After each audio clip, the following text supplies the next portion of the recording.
Entonces, por ese mismo motivo yo hablaba muy fuerte, gritaba, y bueno, siempre tuve, más que nada es una necesidad de expresarme a través de la voz. Particularmente y en mi vida privada, en mi vida como persona, soy pues una persona bastante tímida. Y entonces sucedía que para hablar, para expresarme, me resultaba siempre un poco más fácil hacerlo a través de otras voces, ya sea voces de personajes que yo veía en la televisión, ya sea los profesores de la escuela, en fin. Y siempre me llamó mucho la atención imitar, hacer voces. Y aunado a eso, pues también hay un gran componente, diría yo, genético, porque tuve la bendición de tener una mamá que era declamadora. Declamadora, bueno, que había estudiado en el conservatorio y todo lo demás, tanto mi madre como mi abuela. Y declamadoras, pues es este viejo arte, quizá muchos de ustedes no saben ni siquiera de lo que les estoy hablando. Es un viejo arte que tristemente ya se ha ido perdiendo y que era el arte de decir poesía, pero decir poesía ante el gran público. Han habido grandes declamadoras, declamadores como Berta Silgerman, como el Bululú, y como muchos otros, que eran artistas de la voz, que llenaban teatros parándose en un escenario diciendo poesía. Y esa era la preparación de mi madre, que además cantaba y todo eso. Entonces yo viví de primera instancia esta magia de transformarse a través de la voz. ¿Por qué les digo esto? Porque a mí me tocaba ver la transformación de mi mamá, de la mamá común y corriente, normal, que todos tenemos, que se enoja con nosotros, que nos grita, que nos echa el chancletazo cuando nos portamos mal, y de repente cuando a ella le tocaba intervenir en alguna obra, o grabar algo, o simplemente ensayar su poesía, ver cómo se transformaba, ¿no? Su voz se convertía en algo maravilloso, su acento argentino pasaba a ser un acento neutro muy bonito, y entonces ahí uno puede entender de primera mano cuál es el secreto de la voz. ¿Y cuál es el secreto de la voz? Algunos de ustedes se preguntarán, a otros les importará un comino, pero lo van a tener que escuchar igual. El secreto de la voz pasa porque no existe, y si aquí tenemos seguramente algún locutor o algún aspirante al locutor, el secreto de la voz es pues que no existen voces lindas ni voces feas.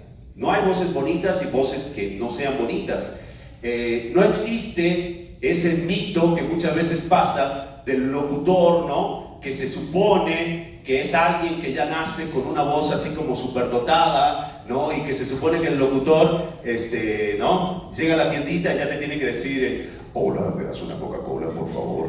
¿No? Como para que se note que es locutor, ¿no? No existe, eso no existe. No hay voces bonitas ni voces feas, ¿por qué? Por la simple y sencilla razón de que la voz es algo absolutamente intangible, ¿no?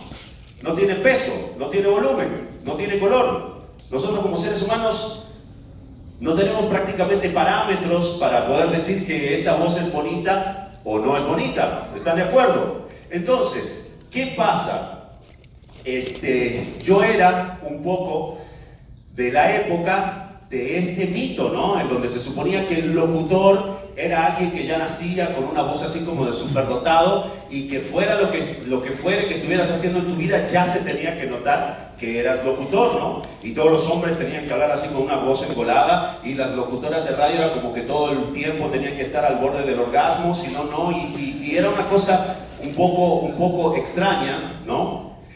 Ese mito también estuvo un poco avalado por una cuestión, por una cuestión semántica, por una cuestión de la palabra impostar, ¿no? Me imagino que muchos habrán escuchado este término. Entonces, en cierta época, un poco por ignorancia, se confundía impostar la voz con ser un impostor, ¿no? Con ser un mentiroso. Entonces, ¿qué pasaba? Si yo tenía la capacidad de hacer una voz comercial, locutoril para cierto tipo de trabajos, pero no hablaba todo el tiempo como locutor, pues era un impostor. Entonces te decían, pero tú estás impostando. Claro que estoy impostando, porque impostar en términos vocales significa abrir todos los canales de la voz lo suficientemente bien para no interrumpir el paso del aire a través de la garganta y poder hablar fuerte y emitir bien. Eso es impostar, hablando de la voz humana, que es muy alejado a ser un impostor. Entonces había como esta confusión de que el que no hablaba todo el día como locutor era un mentiroso, ¿no? Y entonces, en mi caso, al ver este ejemplo tan bonito de mi mamá, que pasaba de una situación a la otra, pues me daba yo cuenta que básicamente el secreto de la voz es tener una voz normal, común, que no tenga que ser necesariamente la más bonita, pero sí aprender a manejarla, ¿no? Como cualquier otra cosa, ¿no? Si no, imagínense, o sea, Daniel Day-Lewis, para ser mi pie izquierdo, hubiera tenido que estar caminando como semi-paralítico toda su vida. No, al contrario, el tipo iba, hacía la película, terminaba de hacer la película y volvía a ser una persona normal. Y yo aprendí a que el secreto era ese. Cuando yo hago del Pato Lucas, bueno, hablo como el Pato Lucas y luego vuelvo a ser yo. No estoy ceseando y escupiendo todo el día en la vida para que la gente me crea que puedo ser el Pato Lucas, ni estoy mandando a todo el mundo a la mierda todo el día para que la gente crea que soy Marcus Phoenix, ¿no? Entonces, un poco pasa por ahí el secreto de todo esto. Entender, y yo lo entendí así desde muy niño, que esto es un juego, ¿no? Y es el juego de actuar. Y actuar, tanto es un juego, que en inglés se usa la misma palabra para actuar y para jugar. En inglés se dice play, actuar, y jugar se dice play, porque es exactamente eso. Entonces, resumidamente, se podría decir que yo soy una persona que hoy vive y que hoy está aquí parada frente a ustedes gracias a ese niño que yo era y que en vez de matarlo, pues lo he mantenido vivo y lo he mantenido jugando a hacer voces, y hoy vivo de lo mismo que yo hacía cuando tenía 4, 5 o 6 años, que era pues imitar voces de dibujos animados y expresarme a través de la voz. Y tanto es que fue un juego que así lo hice durante todo el desarrollo de mi infancia. Y para mí no era más que eso, no era más que un juego. Incluso el juego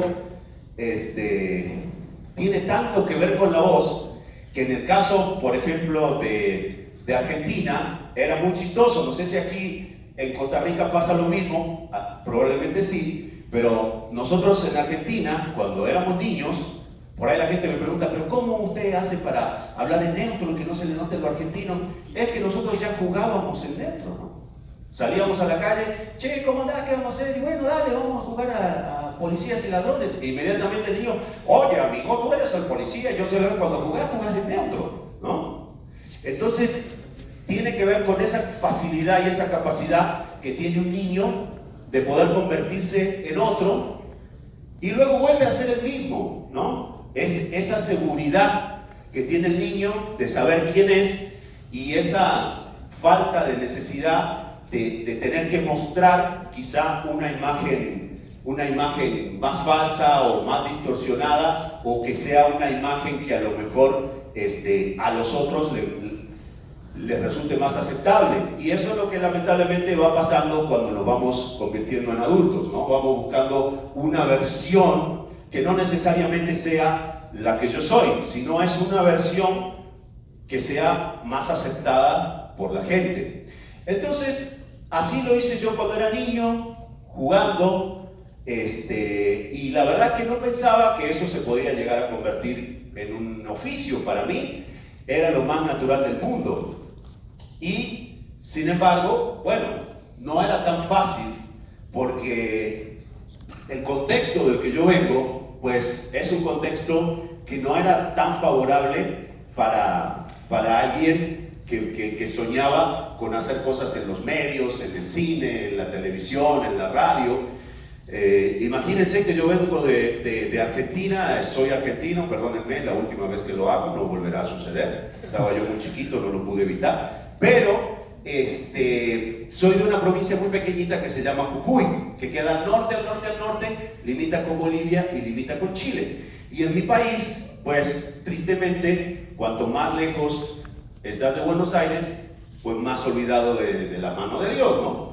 Como se dice, Dios está en todas partes, pero tiene sus oficinas en Buenos Aires, ¿no? Él te atiende allá. Entonces, para que ustedes se den una idea, cuando yo era un niño, en Jujuy teníamos un solo canal de televisión, era en blanco y negro, empezaba a las 4 de la tarde y terminaba a las 10 de la noche. Y todo lo que pasara en ese breve lapso era el único contacto que nosotros teníamos con el mundo exterior.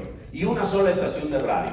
Y párele de contar. Entonces, desde ese punto de vista, pues era muy difícil poder imaginar terminar quizá hoy, aquí, frente a todos ustedes. Sin embargo, lo que me trajo aquí fue ese niño, ¿no? Fue ese juego que nunca lo abandoné. Siempre tuve una gran afición por la música. Siempre hice música, me gustaba mucho la música, me gusta al día de hoy, lo sigo haciendo. Y en mis años de adolescencia formamos un grupo, clásico grupo de rock, cuando volvió la democracia al país en el 83. Fue toda una explosión, ¿no? De repente a los militares de Argentina se les ocurrió invadir las Malvinas y en una de esas borracheras uno dijo, bueno, malditos ingleses, en ninguna radio de Argentina se puede pasar música en inglés. Y claro, no había en su momento tanta música en español como para llenar todos los horarios de radio. Y entonces empezaban a surgir banditas de rock en todos lados, salíamos de abajo de las piedras y pues nosotros fuimos la primera bandita de rock de Jujuy de aquellos años. Y entonces cuando fuimos a dar un primer show, pues ahí probando los micrófonos y todo el sonido y toda la cosa, yo siempre con este sentido lúdico, con este niño interior, en vez de probarlo con el clásico hola, hola, 1, 2, 3, empecé a hacer las voces mías, ridículas, imitaciones y todo eso. Y el que estaba haciendo el sonido escuchó y dice, ¿quién es el que está haciendo esa voz? Ah, dice Seba, siempre jode y qué sé yo. Y entonces cuando me bajé se acercó y me dijo, ¿vos haces esas voces? Sí, le digo siempre, yo boludeo, qué sé yo. Me dice, mirá, está muy bien eso que vos haces. Para mí fue un llamado de atención y esa misma persona al poco tiempo abrió la primera estación de radio como de FM, como más juvenil que hubo en nuestra provincia, y me llamó, se acordó de esas voces y me llamó y me dijo, ¿por qué no grabas las identificaciones, las nomenclaturas de la radio? Y entonces ahí, a partir de ese juego, empecé a hacer locución. Sin embargo, ya había sucedido en mi vida un momento bisagra, como se dice, que tiene que ver con el doblaje. ¿Por qué? Porque con esta gran pasión que yo tenía por las voces y por las imitaciones y por la televisión y por todo eso, era yo muy fanático de Los Tres Chiflados. Y resulta que lo veía porque lo pasaban todos los días en la tele, era fanático, me sentaba, veía Los Tres Chiflados, me encantaba, que sea con Colin, que sea con Colin. Chef, bueno, ni modo, a ver, pero bueno, me fascinaban Los Tres Chiflados. Y entonces, en un momento dado, hago con la escuela un viaje ahí a una provincia cercana, a una feria que hacían, y estaban pasando en una pantallita de cine unas peliculitas estas de Super 8 de Los Tres Chiflados, y fue tremenda la sorpresa y el shock para mí cuando me acerco a verla y estaban hablando en inglés. Y eran unas voces sumamente raras. Entonces volví, me acuerdo tenía yo 6 o 7 años, volví a mi casa y le conté a mi mamá. Le dije, mira, ¿no sabes qué? Fuimos a Salta, a la feria, y estaban Los Tres Chiflados, pero hablaban rarísimo, estaban hablando en inglés. Me dice, claro, me dice, lo que pasa es que ellos originalmente hablan en inglés. Le digo, ¿pero cómo? No, entonces ahí ella me explicó, es que pasa que eso está doblado. ¿Cómo que doblado? Claro, me dice, hay actores en otro país, en México o Puerto Rico, en aquella época se hacía mucho doblaje en Puerto Rico, y aparte mi pobre vieja no sabría mucho del tema, donde hay actores que hablan español y entonces hablan arriba de la película y bla, bla, bla. En ese momento entendí, y bueno, fue para mí como entender la ley de la relatividad, ¿viste? Como si fuera Stephen Hawking que me estaba hablando y abriéndome un panorama increíble. Se me abrieron así las nubecitas como de la presentación de Los Simpsons y dije, eso es lo que yo quiero hacer. Pero claro, en esa época, Jujuy y todo lo demás, siguió como ese sueño postergado. Continué mi carrera como locutor, que era lo que yo podía hacer. Luego me trasladé a otra provincia más grande que se llama Córdoba, también en Argentina, y ahí me consolidé como locutor de comerciales básicamente. Yo nunca he tenido mucha capacidad de improvisación como para ser un conductor de radio, ¿no? Hasta en eso siempre he sido un poquito atípico, porque vos en cualquier lado que decís soy locutor, lo primero que te preguntan es ¿en qué radio trabajás?, ¿no? Y yo, no, ninguna, ¿no? Después me avivé y cuando me preguntaban ¿en qué radio trabajás?, yo les decía en todas. ¿Cómo que en todas? Claro, porque yo grabo comerciales que salen en todas las radios. Entonces siempre con este asunto de la voz grabada trabajé mucho, tenía un estudio, bla, bla, bla. Y en un momento dado, cuando ya había conseguido consolidar mi carrera como locutor, siempre estaba ese niño ahí, ¿no? El de los 5, el de los 6 años, el de los 7 años, el de los 3 años que veía las caricaturas del Pato Lucas en blanco y negro, el que a los 7 años se había enterado de qué era el doblaje, siempre estuvo ahí. Y entonces cuando yo ya me consolidé mi carrera, cuando yo me pude construir mi casa y tener mis autos y todo lo demás, estaba ahí, jalándome del pantalón y diciendo, ¿y? ¿Esto es todo? ¿Y yo? Entonces dije, no, vamos a buscar los sueños. Los sueños no vienen a golpearte la puerta, eso raramente pasa. Uno tiene que ir a buscarlos. A veces nuestros sueños quedan cerca, a veces, como en mi caso, nuestros sueños quedan un poquito más lejos. Pero gracias a los jalones de pantalón que me daba este mocoso, largué todo, vendí la casa, vendí los carros, mandé 300 mails. En aquella época no existía Facebook ni nada, apenas estaba empezando el internet, ¿no? Era el dial-up, ¿se acuerdan?